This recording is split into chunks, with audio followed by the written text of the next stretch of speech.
आसंता काली Brahmapur आसुचंती 5T अध्यक्ष तथा मो ओडिशा नवीन ओडिशार अध्यक्ष वीके पांड्या।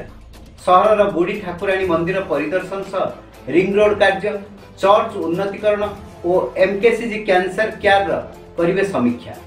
16 तारीख में 5T तथा मो ओडिशा नवीन ओडिशार अध्यक्ष वीके पांड्यान ब्रह्मपुर गस्तरे आसुचंती। ए नहीं प्रशासन पक्षर व्यापक प्रस्तुति आरंभ हो जाइए। से भली बिजु जनता दल पक्षर प्रस्तुति को चूड़ांत रूप दि जाइए। ब्रह्मपुर विधायक तथा जिला योजना बोर्ड अध्यक्ष विक्रम कुमार पंडा, एसपी डॉक्टर सर्वणा विवेक एम, बीएमसी कमिश्नर जे सोनाला सहरर विभिन्न स्थान परिदर्शन करी प्रस्तुतिर अनुध्यान करछंती।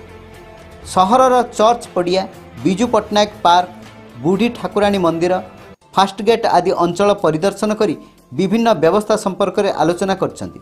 16 तारीख दिन अपराह्न 5T अध्यक्ष ब्रह्मपुर में पहुंची बुढ़ी ठाकुराणी मंदिर परिदर्शन करने सहित एठाकार रूपांतरण कार्य को अनुध्यान करेंगे।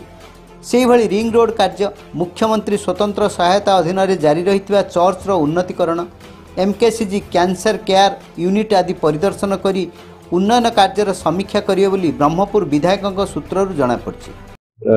16-17 तारीख जो कार्य सब सी आसते लोक ग्रीवेंस पैसा देते पुणी तदारख करने कार्यक्रम सब आरंभ हो सारा देखिए और आहरी कौट कौन आवश्यकता फुलफिल करेंगे।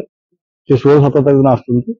तेणु आम ब्रह्मपुरवासी तरफ जेहेतु सी आमको एत पैसा देते ब्रह्मपुर सहर को एत सुंदर भाव गढ़ी तोड़ भी अवदान रही माननीय मुख्यमंत्री कार्यकलाप आम गोटे पब्लिक रिसेप्शन देवाई 3टा जगह स्थिर करूँ। से आसवा बेले आम स्वागत करूँ और धन्यवाद जनाया 3टी जगार डिस्पोज कर ब्रह्मपुरवासी तरफ गोटे सिविक रेस्ट्रिक्शन कर दिया।